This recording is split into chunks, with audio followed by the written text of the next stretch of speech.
Hey guys, welcome back to my channel. I know it's been a while, but I've been busy.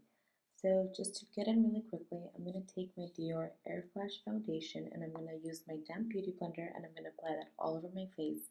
I'm going to start off with one very thin layer, as you can tell, and then I'm going to let that dry and keep building for a fuller coverage. You really don't need too much with this foundation.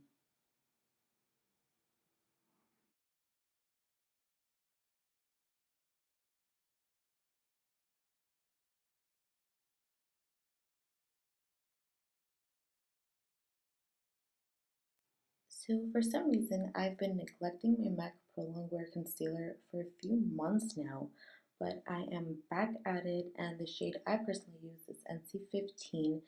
It is, I don't know if it's the lightest shade, but it's pretty light, and I need that because, look at my skin tone.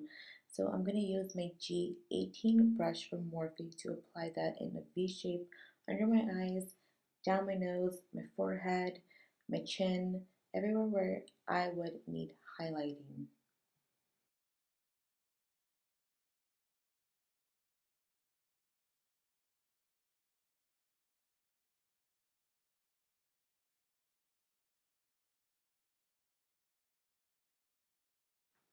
I was really feeling my beauty blender today. As you can see going on in my video, I keep using it for everything.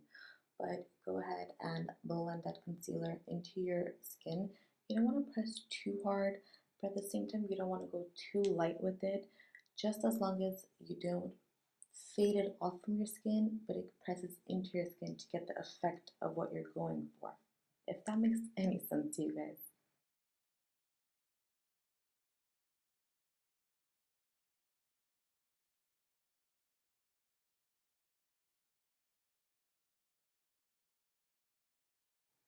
I'm actually really upset about this one because I do not know why my MAC Studio Pro Concealer in Correct palette is coming off orange on camera, because I promise you it's not that color in real life. So what I'm going to do is start off with a darker color, but it looks orange on camera, but believe me, it's dark. And then take the color above that and then take the color above that one to, build up on my cheeks so I don't just have one strong dark color and I can have a gradient of colors so everything can just blend very seamlessly together.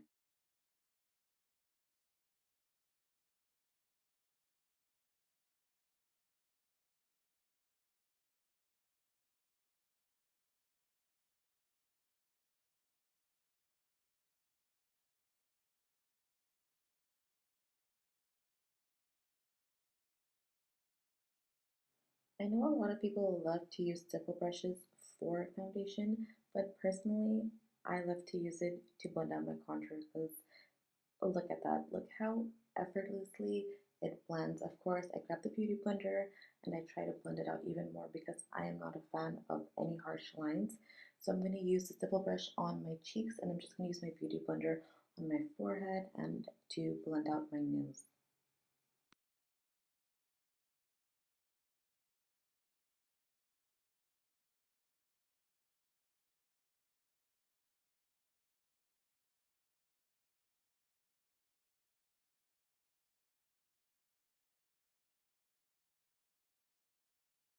If you have not used MAC's Prep and Prime highlighter, it is time for you to go to MAC, go to their website.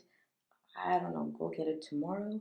It is my favorite highlighter, and I use the color in Light Boost. And when I blend it out, it has a little bit of a sheen in it, but not so much where you can see sheen exactly, but that glow is just beautiful. This is a must have. I always set my cream contour with a powder on top because when you put bronzer on any cream product, it's not going to come out as flawless or as seamless as you want. So this one is Makeup Forever Pro powder, I believe. Yes. And this causes no flashback in pictures. And then the next step we're going to do is the baking part, which is my favorite. I have very dry skin, so I don't want to pack on too much. My favorite baking powder currently is a Mercier. you want to make sure that you blend out any creases under your eye before you go ahead and set that in, and it's very buildable. So as you can see, I like to layer it, but do not do this with a heavy hand. Use a very soft hand, very light layers, build up as much as you want, and you're just going to get a very matte look for the remainder of the day. And that's personally what I like. I don't really like the whole dewy look. I like to stay matte because oil and me just do not go along.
The Benefit Hoola bronzer is my favorite at the moment. As you can tell, my cheeks are looking a lot less orangey like they did in the previous clips, and a lot more on the warm light brown side. I don't like too much of a heavy contour since I am on the whiter side, so the contrast is just too much for my skin. But if you do like that heavy contour, and I wish I can do that if I had a little bit of a more tan skin tone, so go for it and apply as much as you want.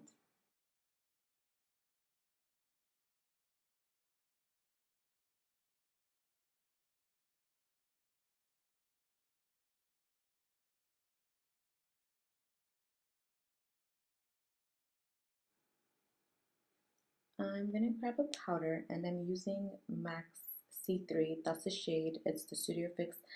This one does cause splashback, but I just love the coverage. I cannot help it. I'm gonna use that and I'm just gonna blend everything together on my face because, again, no harsh lines.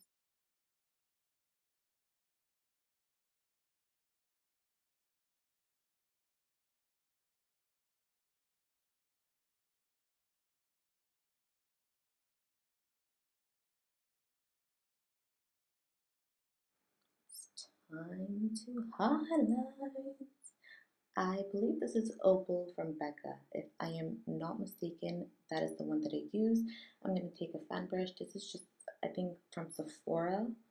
So I'm going to use that on the tip of my nose, on the top of my upper lip, on my cheekbones. I'm not going to put a lot because this is a softer look, so I don't want to look too highlighted when everything else is just very neutral. My current favorite combo is the Huda Beauty Carmen and LANA lashes, and they are available on Sephora to the US right now, so go ahead and get that. They are a little stiffer, so you're going to have to curl them before you apply them on. And for the lips, my favorites.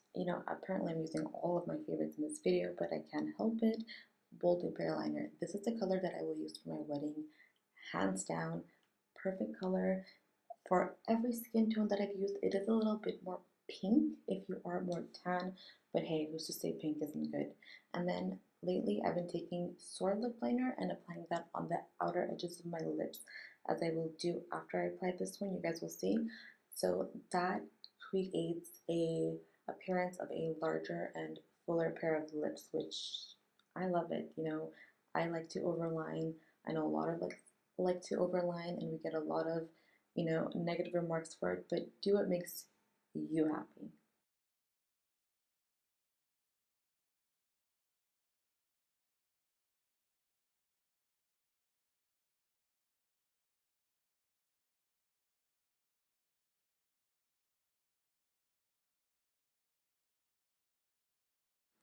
So if you guys don't know, this is the first time that I've ever recorded with my camera, that I've ever edited, and I'm gonna go simple for now, but I will hopefully try to get a lot better. But thank you guys for watching, and if you do like what you see, please subscribe, please like, please give it a thumbs up, and I promise